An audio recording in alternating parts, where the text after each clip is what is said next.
ನಮಸ್ಕಾರ ಸ್ನೇಹಿತರೆ, ಈಗಲೇಸ್ಗೆ ಸ್ವಾಗತ. ಇವತ್ತಿನ ನಮ್ಮ ಟಾಪಿಕ್ ಬಂದು ಇನ್ನೊಂದು ಎಕ್ಸ್ಪ್ರೆಸ್ ವೇ. ಇದು ಬಂದು ಬೆಂಗಳೂರು ಮತ್ತು ಹೈದರಾಬಾದ್ ಎಕ್ಸ್ಪ್ರೆಸ್ ವೇ. ಫಸ್ಟ್ ಇದು ಎಕ್ಸ್ಪ್ರೆಸ್ ವೇ ಅನೌನ್ಸ್ ಆಗಿರಲಿಲ್ಲ. ಮುಂಚೆ ಇದು 6 ಲೇನ್ ಹೈವೇ ಮಾಡಬೇಕು ಅಂತ ನಿರ್ಧಾರ ಆಗಿತ್ತು. ಆದರೆ ಈಗ ಬಜೆಟ್ನಲ್ಲಿ ಅನೌನ್ಸ್ ಮಾಡಿದ್ದಾರೆ, ಇಲ್ಲಿ 12 ಲೇನ್ಗಳನ್ನ ಎಕ್ಸ್ಪ್ರೆಸ್ ವೇ ಅಂದರೆ 12 ಲೇನ್ ಅಂದರೆ one of the biggest in the nation. ಇವಾಗ ಮೈಸೂರದು ಬಂದು 8 ಲೇನ್ ಎಕ್ಸ್ಪ್ರೆಸ್ ವೇ, ಅದಾದ ನಂತರ ಚೆನ್ನೈದು ಬಂದು 10 ಲೇನ್ ಎಕ್ಸ್ಪ್ರೆಸ್ ವೇ. ಆದರೆ ಇದು ಮಾತ್ರ 12 ಲೈನ್ ಎಕ್ಸ್ಪ್ರೆಸ್ ವೇ. ಎಂತಕ್ಕಂದರೆ ಇದು ಮುಂಚೆ ಬೆಂಗಳೂರು, ಹೈದರಾಬಾದ್ ಮತ್ತು ನಾಗ್ಪುರ ಕನೆಕ್ಟಿವಿಟಿ ಹೆಚ್ಚಿಸಬೇಕು ಅಂತ ಇಲ್ಲೊಂದು ಕಾರಿಡಾರ್ ಥರ ಮಾಡಬೇಕು ಅಂತ 2022ರಲ್ಲಿ ನಿರ್ಧಾರ ಮಾಡಿತ್ತು. ಅದರ ನಿಟ್ಟಿನಲ್ಲಿ ನಾಗ್ಪುರ, ಹೈದರಾಬಾದ್ ಮತ್ತು ಬೆಂಗಳೂರು ಮಧ್ಯದಲ್ಲಿ ಹೈವೇಸ್ ಮತ್ತು ಎಕ್ಸ್ಪ್ರೆಸ್ ವೇ ಕನೆಕ್ಟಿವಿಟಿ ಜಾಸ್ತಿ ಮಾಡಬೇಕು ಅಂತ ಅಂದ್ಕೊಂಡಿದ್ರು. ಆಗ ಈಗಿರೋ 4 ಪಥ ಹೈವೇ ಆದ NH44ನ ಎಕ್ಸ್ಪ್ಯಾಂಡ್ ಮಾಡಬೇಕು ಅಂತ.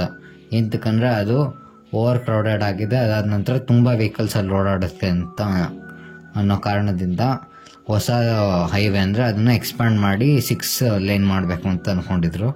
ಆದರೆ ಇವಾಗ ಪೂರ್ತಿ ಪ್ಲ್ಯಾನ್ ಚೇಂಜ್ ಆಗಿ 12 ಲೇನ್ನ ಎಕ್ಸ್ಪ್ರೆಸ್ ವೇ ರೆಡಿ ಆಗ್ತಾ ಇದೆ.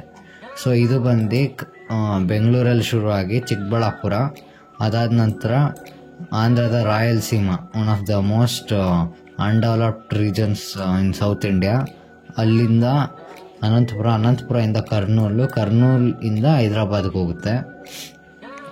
ಸೊ ಇದು ಗೇಮ್ ಚೇಂಜರ್ ಆಗಿರುತ್ತೆ ತುಮಕೂರು ರೀಜನ್ಗೆ, ಅದಾದ ನಂತರ ಚಿಕ್ಕಬಳ್ಳಾಪುರ ರೀಜನ್ಗೆ, ಎಲ್ಲಿ ಅಷ್ಟು ಇಂಡಸ್ಟ್ರೀಸ್ ಇಲ್ಲ. ಅದಾದ ನಂತರ ಅನಂತಪುರ ಮತ್ತು Rayalaseema region one of the most deprived regions, ಅದಾದ ನಂತರ ಇಂಡಸ್ಟ್ರೀಸ್ ಇಲ್ದಿರೋ ರೀಜನ್ನು. ಸೊ ಈ ರೀಜನ್ನಲ್ಲಿ ಈ ಹೈವೇ ಆಗೋದ್ರಿಂದ ಎಷ್ಟೊಂದು ಡೆವಲಪ್ಮೆಂಟಲ್ ಪ್ರಾಜೆಕ್ಟ್ಸ್ ಆಗುತ್ತೆ. ಅದಾದ ನಂತರ ಹೈದರಾಬಾದಿಗೆ ಜಾಯ್ನ್ ಆಗುತ್ತೆ. ಈಗ ಇದು ಎಕ್ಸ್ಪ್ರೆಸ್ ವೇ ಒಂಥರ ಎಂತಕ್ಕೆ ಗೇಮ್ ಚೇಂಜರ್ ಅಂತಂದರೆ, ಇಲ್ಲಿ ಹೊಸದಾಗಿ ಹೈದರಾಬಾದ್ ಮತ್ತು ಬೆಂಗಳೂರು ಎಕನಾಮಿಕ್ ಕಾರಿಡಾರ್ ಮಾಡಬೇಕು ಅಂತಲೂ ಅಂದ್ಕೊಂಡಿದ್ದಾರೆ. ಅದಾದ ನಂತರ ಈ 2 ಹೈವೇ ಅಥವಾ ಈ 2 ಸಿಟಿ ಪಕ್ಕದ ಚೆನ್ನೈ, ವಿಶಾಖಪಟ್ಟಣಂ, ನಾಗ್ಪುರ, ಪುಣೆ, ಮುಂಬೈ ಎಲ್ಲದಕ್ಕೂ ಹತ್ರ ಇದೆ. ಸೊ ಇದು ಓಲ್ ಈ ಎಕನಾಮಿಕ್ ಡೆವಲಪ್ಮೆಂಟ್ಗೆ ಒಂಥರ ಬೂಸ್ಟ್ ಆದಂಗೆ ಆಗುತ್ತೆ.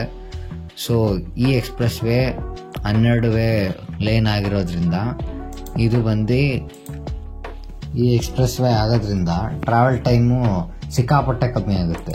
ಈಗ ನೀವು ಬೆಂಗಳೂರಿಂದ ಹೈದರಾಬಾದ್ಗೆ ಹೋಗ್ಬೇಕು ಅಂದರೆ 9.5 hours ಆಗುತ್ತೆ.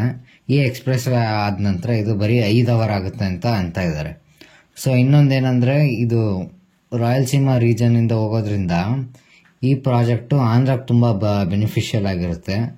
ನಿಮಗೆ ಗೊತ್ತಿರೋ ಹಾಗೆ ಈಗ ಚಂದ್ರಬಾಬು ನಾಯ್ಡು ಅವರು ಬಂದಿದ್ದಾರೆ ಆಂಧ್ರ ಗೌರ್ಮೆಂಟ್ಗೆ ವಿತ್ ಸಪೋರ್ಟ್ ಆಫ್ NDA ಅಂದರೆ ಸೆಂಟ್ರಲ್ ಗೌರ್ಮೆಂಟು. ಸೊ ಇನ್ನು ಆಂಧ್ರದಲ್ಲಿ ಇನ್ನೂ ಎಷ್ಟೊಂದು ಇನ್ಫ್ರಾಸ್ಟ್ರಕ್ಚರ್ ಪ್ರಾಜೆಕ್ಟ್ಸ್ ಆಗುತ್ತೆ.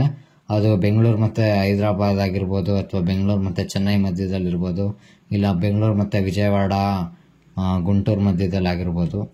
ಈ ಥರ ಇನ್ನೂ ಎಷ್ಟೊಂದು ಪ್ರಾಜೆಕ್ಟ್ಸ್ ಬರುತ್ತೆ ಅಂತ ಹೇಳ್ತಾ ಇದ್ದೀವಿ. ಇನ್ನೂ ಎಷ್ಟೊಂದು ಪ್ರಾಜೆಕ್ಟ್ಸ್ ಬರುತ್ತೆ ಅಂತ ಹೇಳಲಾಗ್ತಾ ಇದೆ. ಅದಾದ ನಂತರ ಈ ಎಕನಾಮಿಕ್ ಕಾರಿಡಾರ್ ಆಗೋದ್ರಿಂದ ಇಡೀ ರೀಜನ್ಗೆ, ಇಡೀ ಸೌತ್ ಇಂಡಿಯಾಗೆ ಇದು ಒಂಥರ ಗೇಮ್ ಚೇಂಜರ್ ಅಂತಲೇ ಹೇಳ್ಬೋದು. ಸೊ ಇದು ಇವತ್ತಿನ ವಿಡಿಯೋ. ಮುಂದಿನ ವಿಡಿಯೋದಲ್ಲಿ ಸಿಗೋಣ. ಅಲ್ಲಿ ತನಕ ಲೈಕ್, ಶೇರ್ ಆ್ಯಂಡ್ ಸಬ್ಸ್ಕ್ರೈಬ್. ಮುಂದಿನ ವಿಡಿಯೋದಲ್ಲಿ ಸಿಗೋಣ. ಧನ್ಯವಾದಗಳು. ಲೈಕ್ ಮಾಡಿ, ಶೇರ್ ಮಾಡಿ, ಸಬ್ಸ್ಕ್ರೈಬ್ ಮಾಡಿ.